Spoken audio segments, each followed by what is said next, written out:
तर नमस्कार मंडळी, मी सुनील, आपण पाहता सुनील न्यूज. तर मंडळी, आता सध्याला माझा शेतकरी राजा हा संकटात सापडलेला आहे. कारण की या अवकाळी पावसामुळे शेतकऱ्यावर नैसर्गिक आपत्ती आली आहे. त्याच्या हातात तोंडाशी आलेला त्याचं पीक त्याच्या डोळ्यात देखत तो वाहून जाताना पाहत आहे. परंतु इलाज नाही, काय करणार, निसर्गापुढे सर्वांना झुकावं लागतं.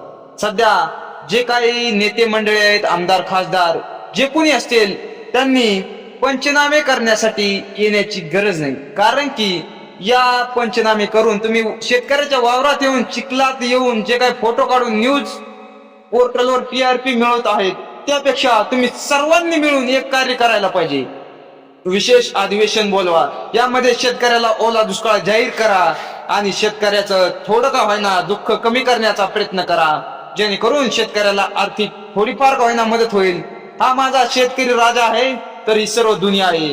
कारण जर शेतकरीच राहिला नाही तर भविष्यात तुम्ही खाणार काय, असा प्रश्न देखील पडत आहे. सध्या सोशल मीडियावर एक पोस्ट प्रचंड व्हायरल होताना आपल्याला पाहायला मिळत आहे. विमान अपघातात मरणाऱ्या लोकांना 1 कोटी आणि पुराच्या पाण्यात वाहून जाणाऱ्या शेतकऱ्यांना फक्त अवघे 4 लाख.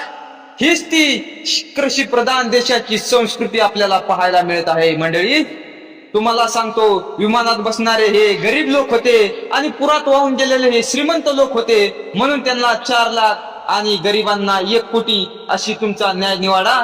ज्या विमानामध्ये कुणी शेतकरी नव्हता, कुणी गरीब नव्हता, त्यांना किती मिळाले तर 1 कोटी. आणि माझ्या पुराच्या पाण्यामध्ये वाहून जाणाऱ्या शेतकऱ्याला आर्थिक मदत किती मिळाली तर फक्त आणि फक्त 3 ते 4 लाख रुपये. ते बी त्यांच्यापर्यंत पोहोचूस तर किती राहतील हे बी सांगता येत नाही. ही सत्य परिस्थिती आहे.